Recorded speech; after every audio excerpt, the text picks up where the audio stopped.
হসা বেশি বেশি দিবি, হসার মধ্যে তেল ভরা রোমান্টিক ভাবে খেলাম, বুঝছা? একবারে রোমান্টিক ভাবে খেলাবা? খেলাও খেলাও, আমি দেখতাছি। একটা বেড়ার পুলাই যে আমি দাগের মধ্যে আইছি, দেখছস কি? হ্যাঁ দেখতাছি। হসা আর বাগুন যে দেশ দেই তো। হসা বাগুন তো আমার কাম হইতেছে না, বাগুন দিয়ে মেলা বহুত খেলাইছি। কি খেলাও? কি কি বুঝলাম না তো। হসা বেশি বেশি দিবি, হসার মধ্যে তেল ভরা রোমান্টিক ভাবে খেলাম, বুঝছা? একবারে রোমান্টিক ভাবে খেলাবা?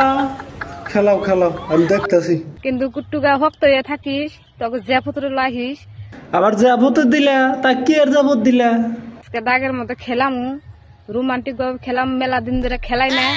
ওরে দাদি গো, দাগের মধ্যে খেলাবা, হেডার আবার যাবত দিতা চাও? দেও। কিন্তু কি খেলাম ওটা কি জানোস কি?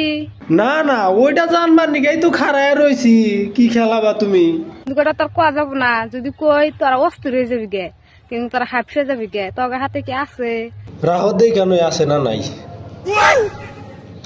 মিশা কথা কর, আছে তো, দেখলাম হবা। দেখো যে ছোট কালে যে পুতুল খেলা খেলাইছে না, পুতুল দিয়া দিছে বাংসা, কিন্তু ঘে খেলা খেলাম।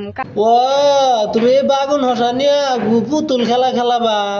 আমি আরো ভাবছি যে দাগের মধ্যে গেছা বাগুন হসা নিয়ে ঘুরা ঘুরা বানি খেলাবা। না বাদ দে, পুতুল খেলা বাদ দে। পুতুল বেলা তো ছোটবেলায় খেলাইছে, এখন ঘুরা ঘুরা খেলাও গা, দেখবা কিরম মজা নাকি।